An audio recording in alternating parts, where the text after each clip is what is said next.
Hello everyone and welcome back to my channel for another cold case. Today's case is Amber Tuccaro. Amber Tuccaro was born January 3rd, 1990.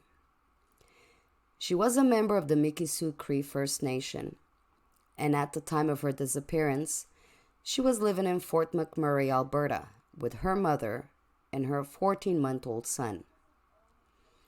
On August 17, 2010, Amber flew from Fort McMurray to Edmonton with her infant son and a female friend for a short vacation and had a hotel booked near Nisku. The plan was to spend the night outside the city to save money and head into Edmonton the following day. Amber decided that she wanted to go into the city that night. She left her son with her friend and decided to hitchhike. When Amber failed to return the next day, her friend called Amber's mother, who then contacted the Royal Canadian Mounted Police to report her missing. On September 4th, the RCMP did a press release saying that they did not believe Tuccaro was in any danger. The family felt the RCMP were not taking her disappearance seriously, and that investigators were applying stereotypes about Indigenous women toward Tuccaro. Amber was last seen on August 18th near Edmonton, hitchhiking with an unknown man. Her remains were found in 2012, and to this day, her case remains unsolved. 2 years later, after the RCMP was contacted, a piece of evidence was released, and the RCMP then declared they believed Amber had been murdered. The evidence was a portion of a phone call that Amber had while in a car with the man suspected of murdering her. On August 28, 2012, the police released the following recording. This audio clip may be disturbing to some listeners, but it's important that the public listens to the voice and helps investigators identify the driver of that vehicle.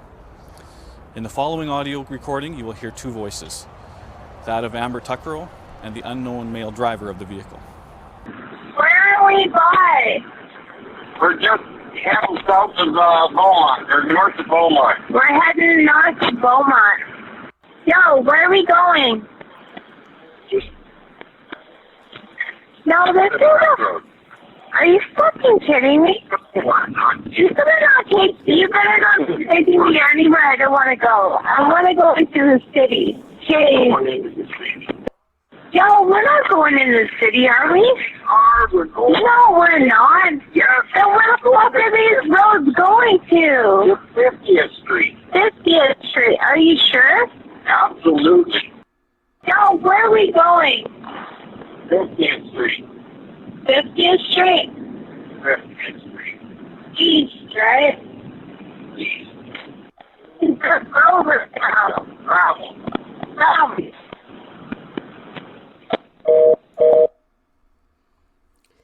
Investigators continue to seek assistance from the public to identify the voice of the driver. The RCMP had obtained a call in the first place because the person that Amber was on the phone with was her incarcerated brother, and the facility where he was at had started recording all outgoing calls. Even though only a minute of the call was released, the actual call lasted 17 minutes. That was also the exact length of time it took to drive from her hotel to the area where her remains were found 2 years later. On September 1st, 2012, in a field in Leduc County, 2 horseback riders discovered human remains, which were positively identified by dental records to be Amber Tuccaro. Since the recording was released, a few women have come forward and told RCMP that they recognized the man's voice heard on the recording. They all identified the same man.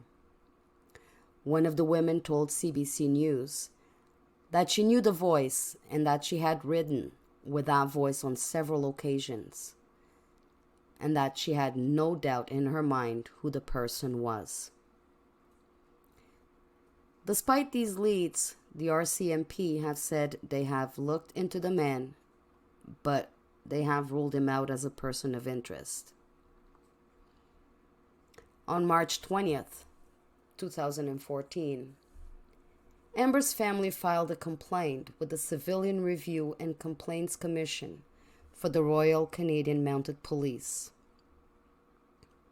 They concluded the RCMP's investigation was deficient in that various members were either not properly trained or did not adhere to their training, and that various members did not comply with procedures and guidelines. They also found that the RCMP didn't begin investigating Tuccaro's disappearance until a month after she was reported missing. Police initially told her family that Amber was probably out partying and they needed to wait 24 hours. It took 4 months before the RCMP officers began investigating the disappearance and conducted any interviews, which was described as unreasonable and unexplained by the commission. Amber was eventually listed as a missing person, but was removed from the list based on unconfirmed sightings. On September 23, 2010, she was put back on the list, but no apology was ever made to the family. The investigation report said that removing Amber from the missing persons database was an erroneous decision. The RCMP was heavily criticized for not interviewing the woman who had traveled with Amber from Fort McMurray to Edmonton. A suitcase with Amber's belongings was also accidentally destroyed after it was removed from her Nisku motel room. The report further stated that a constable and corporal of the Leduc RCMP detachment failed to properly follow policy or reasonable investigative practices for securing seized property. In 2017, the Tuccaro family increased the reward for any information in regards to Amber's disappearance. The new reward was $5,000. They also started a Justice for Amber campaign on social media. On July 22, 2019, 9 years after Amber's death, the RCMP publicly apologized to the family for the deficient police work in this case. On January 24, 2020, they announced they had received a tip on Amber's homicide profile. In early December 2019, the Banff RCMP was contacted by a male who allegedly said that his father may be responsible for a missing person from the Banff area.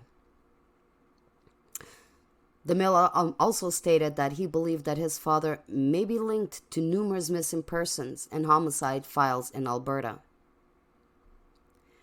On January 20th, 2020, the male advised the RCMP that he also believed his father to be involved in the disappearance and murder of Amber Tuccaro.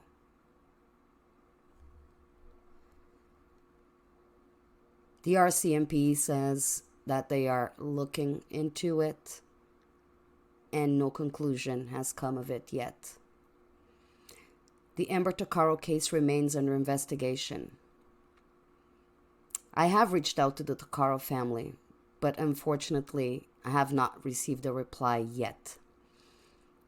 When I do, I will definitely do a follow-up video, as I am pretty sure the family can provide us with a lot more information.